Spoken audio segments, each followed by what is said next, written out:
जो मेरे पीछे आप ये ग्राफ देख रहे हैं, मैं किसी स्टॉक की रिकमेंडेशन नहीं देने वाला। ये जो 90 रुपए का प्राइस देख रहे हैं, ये हो गई है आज हालत हमारे रुपीस की डॉलर के अगेंस्ट। जी हाँ, 90 रुपए के बदले आज हमें 1 डॉलर मिलता है। जो हम पिछले 5-10 साल पहले देखते थे कि 60 रुपए के बदले 1 डॉलर मिलता था, आज वो गिर गिर कर उसकी हालत इतनी खराब हो गई है कि आज 1 डॉलर के अगेंस्ट 90 रुपए हो गए हैं। अगर मैं बात करूं कुछ दूसरी कंट्रीज की, तो अफगानिस्तान के रुपीस की भी वैल्यू हमसे ज्यादा स्ट्रॉन्ग है। सो क्या हमारी कंट्री की हालत इतनी खराब हो गई है? क्या हम अफगानिस्तान से भी नीचे के स्टेज पर आ गए हैं, या फिर इसके पीछे कोई और रीजन है? सो आज की वीडियो में हम समझेंगे कि रुपीस की इस हालत के पीछे कौन कौन से रीजन है। सो दोस्तों, हमने देखा पिछले 6 महीने में जो हमारी करेंसी रुपीस की पिटाई हुई है, वो पूरी तरीके से हुई है। एशिया की सबसे वर्स्ट परफॉर्मिंग करेंसी हमारी करेंसी बन गई है। अगर हम दूसरी कंट्री से भी बात करें, सिर्फ डॉलर के सामने ही हमारा रुपया नहीं गिरा है। दूसरी करेंसी थाई बाट या फिर अफगानिस्तान, हर करेंसी के सामने हमने कमजोर प्रदर्शन किया है। अब इसका रीजन क्या है? देखिए, सबसे पहले एक इसका रीजन हम समझते हैं कि जो हमारी कंट्री है, वो कंट्री है इंपोर्ट वाली कंट्री। दैट मीन्स हम माल खरीदते दूसरी कंट्री से ज्यादा हैं और बेचते कम हैं। और जो ये इंपोर्ट का जो बिल पे करना पड़ता है, तो वो बिल पे करना पड़ता है हमें डॉलर में। अभी अगर मैं बात करूं, अक्टूबर का जो डेटा था, 41 बिलियन डॉलर का लॉस था इंडिया को ट्रेड डेफिसिट में। अगर बात करूं अप्रैल से नवंबर तक की, तो लगभग 500 बिलियन, जी हाँ, 500 बिलियन डॉलर का नुकसान हुआ है ट्रेड डेफिसिट में इंडिया को। अब ये नुकसान कैसे होता, वो समझिए। सपोज मैं एक व्यापारी हूँ, मैं यहाँ पर कोई सामान बनाता हूँ और मैं बाहर विदेश में बेचता हूँ, तो मेरे को जो मैं बेचूंगा, मैं उनसे डॉलर में पेमेंट लूंगा। तो दैट मीन्स मैं एक्सपोर्ट कर रहा हूँ, और बाहर से जितना डॉलर हमारी कंट्री में आएगा, वो हमें स्ट्रेंथ मिलती है। लेकिन अगर मेरा दूसरा व्यापार है, मैं बाहर से सामान खरीदता हूं, तो मेरे को उनको डॉलर में पेमेंट देनी होगी, जिसके लिए मेरे को बाजार से डॉलर खरीदना पड़ेगा, उनको डॉलर में पेमेंट करनी पड़ेगी। तो दैट मीन्स यहाँ पे डिमांड एंड सप्लाई का कॉन्सेप्ट आ जाता है। अगर हम दूसरी कंट्री को माल बेच रहे हैं 1000 करोड़ का और उनसे खरीद रहे हैं 2000 करोड़ का, तो दैट मीन्स वहां पर जो 1000 करोड़ का एक्स्ट्रा डॉलर मुझे खरीदने पड़ रहे हैं, वो हमारी करेंसी को वीक बनाता है और दूसरी करेंसी को स्ट्रॉन्ग बनाता है। और जैसे जैसे इंडिया में इंपोर्ट एक्सपोर्ट के बिल बनते जा रहे हैं, वैसे ही इंडिया का ट्रेड डेफिसिट, जिसको हम व्यापार घाटा बोलते हैं, वो बढ़ता ही जा रहा है। अब उसके बाद रीजन नंबर 2 है FII, फॉरेन इंस्टीट्यूशनल इन्वेस्टर्स। अगर आपने पिछले 2 साल से स्टॉक मार्केट के बारे में सुना है, तो कहीं ना कहीं आपने सुना होगा FII के बारे में भी। पिछले 2 साल से FIIs लगभग बिकवाली करते जा रहे हैं। अकेले 2025 में अब तक उन्होंने लगभग 2 लाख करोड़ के स्टॉक बेचे हैं।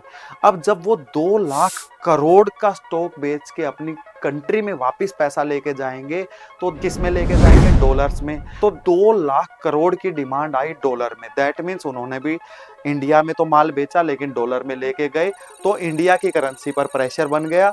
तो और अकेले 2024 में भी उन्होंने 1 लाख करोड़ से ज्यादा बेचा था। पिछले 2 साल में FIIs लगभग 3 लाख करोड़ की सेलिंग इंडियन मार्केट में कर चुके हैं। उसके बाद रीजन आता है, सबसे बड़ा रीजन है जो रुपये गिरने का, वो है हमारे फूफा जी, जो हैं ट्रंप भाई साहब। जी हाँ, ट्रंप भाई साहब इंडिया से कुछ खासे नाराज चल रहे हैं, क्योंकि हमने उनको नोबेल प्राइज के लिए नॉमिनेट नहीं किया और उन्होंने इंडिया पर टैरिफ ठोक दिया।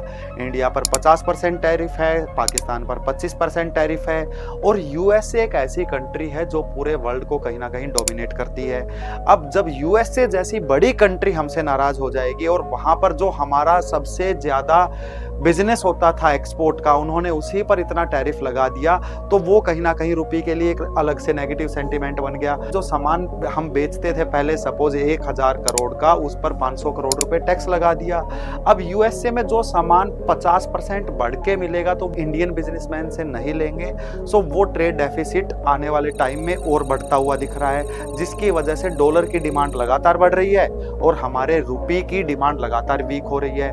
और कोई भी इन्वेस्टर या बड़ी कंट्री रिस्क नहीं लेना चाहता। अगर ट्रम्प भाई साहब इंडिया से नाराज है, बार बार इंडिया को प्रेशर कर रहे हैं, तो इन्वेस्टर भी इंडिया में इन्वेस्टमेंट लेकर नहीं आ रहे हैं। जैसे एफआईआई माल बेच कर जा रहे हैं, ऐसे ही बड़े बड़े बिजनेस हाउसेस, कोई मैन्युफैक्चरिंग या बड़ा बिजनेस इंडिया में नहीं आ रहा है, जिससे कि हमारी करेंसी को स्ट्रेंथ मिले। एक रीजन और है जिसकी वजह से रुपये की यह हालत होती जा रही है, जो हमारे पड़ोसी देश है उनमें ज्यादा ग्रोथ आना। जैसे कि मैं स्पेशल नाम लेता हूं दुबई का।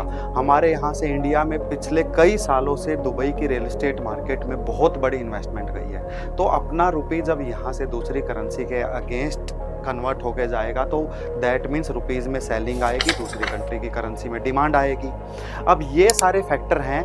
अब यहाँ पर देखिए, एक अकेला जो मैंने बताया था $500 बिलियन का लॉस है, दैट मीन्स 45 लाख करोड़ का नुकसान है सिर्फ इन 8 से 9 महीनों के अंदर ट्रेड डेफिसिट की वजह से।